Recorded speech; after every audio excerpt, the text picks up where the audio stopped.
If you're a first-time landlord, you'll come to find sooner or later that your tenants will determine greatly how passive your investment is. By having a great relationship with your tenants, you'll set yourself up for a much easier time to manage your property.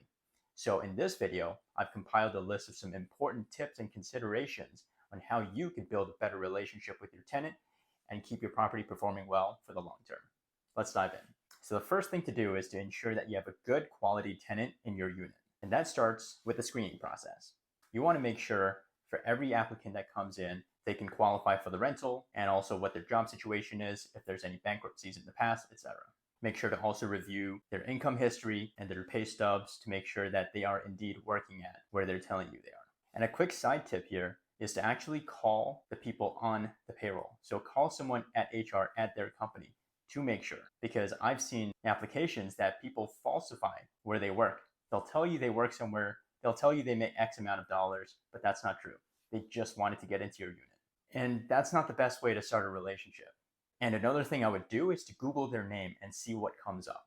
You want to check their social media, any news articles written about them, check them in housing court, see if there's any past cases that they've brought up. You'll find a lot this way that goes beyond just a background check by some third-party company that you use. And this tip is super valuable because you never know what you'll find.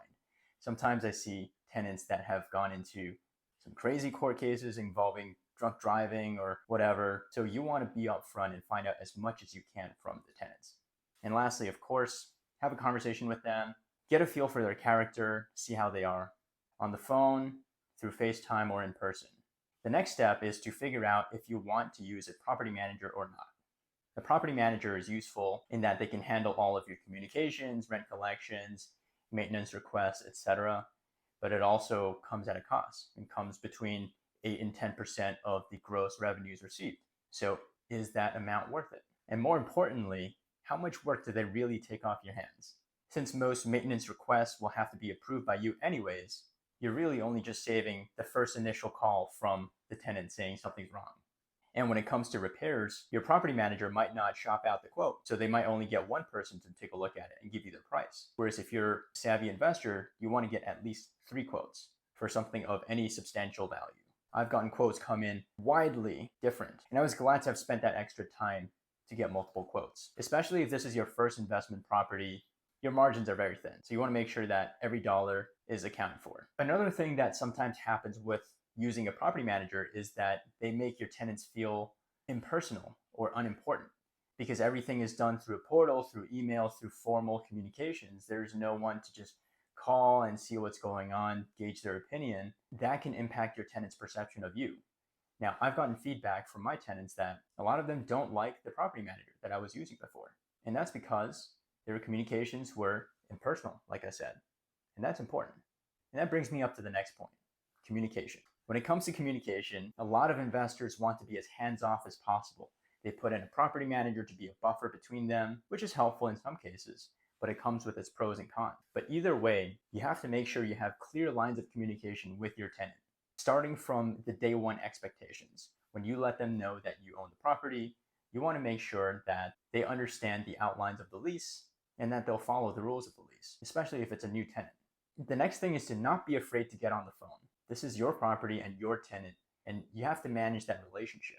Now, it's easy to put everything to an email or text system, but unless you have really, really good communication skills, a lot can get lost through emails and texts. So that's why for some of the more nuanced situations, I'll pick up the phone and I'll speak to the tenants directly.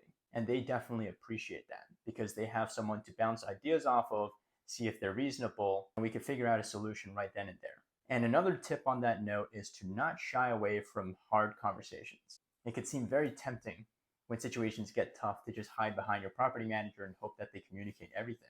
But it's important to be able to handle these situations yourself as well.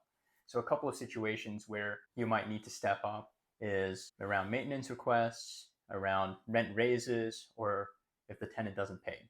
It's important to let your tenants know that you'll follow the rules of the lease and also the local laws and regulations. For example, if they don't pay rent, you'll follow the law because the banks will follow the law if you don't pay your mortgage. There will be a process and the right action will be taken.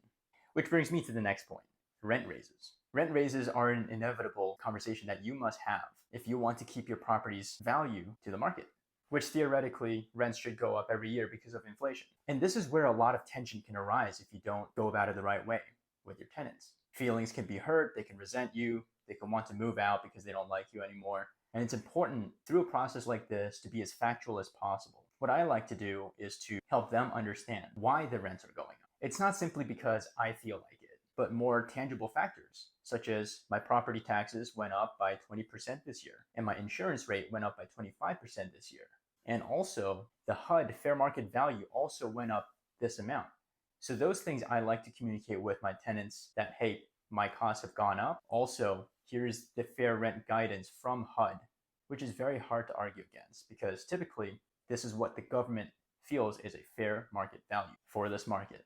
Another thing is that if you're just at a sticking point with your tenants on the price, they don't want to come up for whatever reason, you still need that increase in revenue, you could negotiate other things as well, such as having them help out with certain maintenance tasks, such as mowing the lawn for a certain amount of discount off the rent, or maybe signing a 2-year lease so they know what to expect down the line.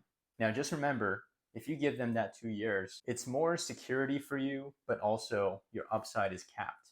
So if your expenses go up a lot, like they have during these past few years, then you might be stuck in a tougher situation. Final tip is around how to handle maintenance and other requests. For your sanity and your organization, you want to make sure that your tenants send you a photo and video of the situation through your email. That way you could properly document everything and know when the request was made and what actions are taken. It's important for you to take action in a timely fashion, especially where some situations would require your action within 24 to 48 hours. What's worked best for me is to openly communicate with them. When they send in a request, I send them back a response as soon as I got it to let them know I've received it, I'm working on it. Then I'll give them updates as I go along. So if a certain plumber has to go in at this date to do a quote, I will let them know. And to you, it might seem like a lot of work to communicate with them that much, but to them, you'll make them feel like they're heard and that you're making progress. And that helps them be more understanding with you. So those were some of the strategies to help you build a better relationship with your tenant. If you found value out of this video, please give it a thumbs up to let me know to keep on making valuable videos for you. Comment below if you have questions or want to request a topic for a future video, and see you next time.